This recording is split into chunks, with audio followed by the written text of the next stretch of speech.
Сәлеметсіздер ме? Мен нөмір 4-ші мамандандырылған мектеп-интернатының 10-шы сынып оқушысы Құрбанәлі Қайыржан. Компьютерлік графика және 3D модельдеу номинациясы бойынша менің тақырыбым күнделікті өмірге қажетті заттарды үй жағдайында жасау. Ал жобамыздың өзектілігіне келетін болсақ, бірінші орында үй жайының қауіпсіздігі және үй жайында қажет болатын кез келген затты жасап шығару мәселесін табу. Жобамыздың міндетіне келетін болсақ, 3D принтер құрылғысы арқылы үй жағдайына қажет заттарды жасау. Жобамыздың мақсатына келетін болсақ, кез келген үй жағдайына қажетті заттарды 3D принтер құрылғысы арқылы жасап шығару және мүмкіншіліктерін кеңейту. Жобамыздың маңызды жаңалығы күнделікті өмірге қажетті заттарды үй жағдайында жасап қолдану үшін 3D принтерін қолдандық. Зерттеу әдісі мен практикалық маңыздылығы. Ең бірінші 3D модельде не жасайтынымызды біліп алайық. Келесі бізде 3D модельді таңдап алайық. Төмендегі бағдарламаларды арқылы жасауға болады мұны. Мысалға, Blender, Google SketchUp, OpenSCAD, FreeCAD, AutoCAD, 3ds Max, Maya, тағы сол сияқты. 3D принтерге жіберу үшін негізгі талабы STL формат болуы тиіс. Маған қандай материалдар қажет? Мысалы, егер ол үйде пайдалануға арналған болса, кез келген пластик жұмыс істей алатындай етіп сәндік нысандарды немесе фигураларды жасауды қалауыңыз мүмкін. Алайда егер сіз оларды, тәрелкелерді, шыны аяқтарды және басқа ас ыдыстарын жасау үшін пайдаланғыңыз келсе, сізге қажет болады тағамға қауіпсіз пластик. Немесе бұл сізге нейлон, бамбук, немесе металл, немесе санитарлық материалдарды басып шығару үшін қажет болуы мүмкін. Мына сайттардан қосымша ақпарат, тегін сервистер алсаңыздар болады.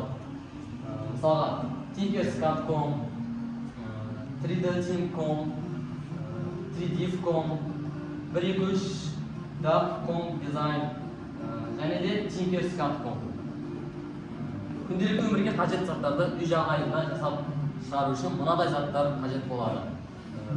Ыдыс аяқтар, гүл жәшіктері, мысалға тарелкалар, қасықтар, вилкалар, стакандар, бутылкалар, сол сияқты нәрселер, спорттық материалдар, мысалға шахмат фигуралары, шахмат тақтасының өзі 8x болады, ақтарда 16 фигура болады, және қараларда да 16 фигура болады.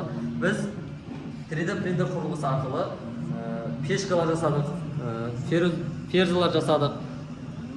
Пешканы жасау үшін бізге 30 минуттай уақыт кетті, ал ферзаны көлем жағынан үлкен болғандықтан оған 1 сағаттай уақыт кетіп қалды.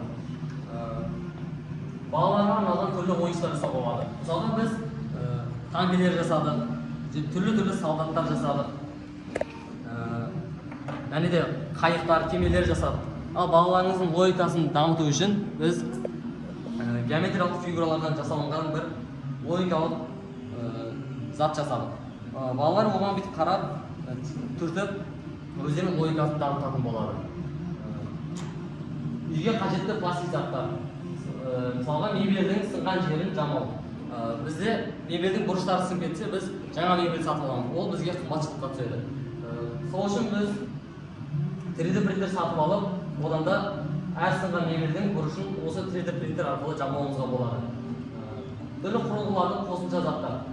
Мысалға, әйнектердің ұстайтын жерлері сынып қалатын болса, онда біз соны 3D принтер құрылғысы арқылы жасауымызға болады. Бізде кейін біз кино көріп жатқан кезде қолымыз ауырып кетеді. Планшетпен, телефонмен, ауыр телефондар болады. Сол кезде қолымыз ауырып кетеді. Біз осы телефон қоятын зат арқылы кино көруімізге болады және қолымыз талмайтын болады. Бұны жасау үшін бізге 1,5 сағаттай уақыт кетті, көлемі үлкен болғандықтан. Ал біз қорытындылап келетін болсақ, қорыта айтқанда, жай отбасылардың шешуге қабілетті, жете бермейтін мәселелерді осы 3D принтер арқылы шештік. Үй жағдайында қажетті қолданылатын заттарды 3D принтер көмегі арқылы мүмкіншіліктерін кеңейтті. Ал осы идеяларды 3D принтер көмегі арқылы жүзеге асырды. Тіпті бұл жай үй жағдайында өмірін жеңілдетіп қана қоймай, әлемдік мәселелерді шешуге қабілетті екеніне көз жеткізді. Біздің жұмысымыздың басты мақсаты Қазақстанның әрбір қаласында, отбасында, ауылдарындағы заманауи және түрлі функциялармен жабдықталған 3D принтермен жасалған заттарға ұсыныс жасайтын боламыз. Сау болыңыздар. Назарларыңызға Назарларыңызға рахмет.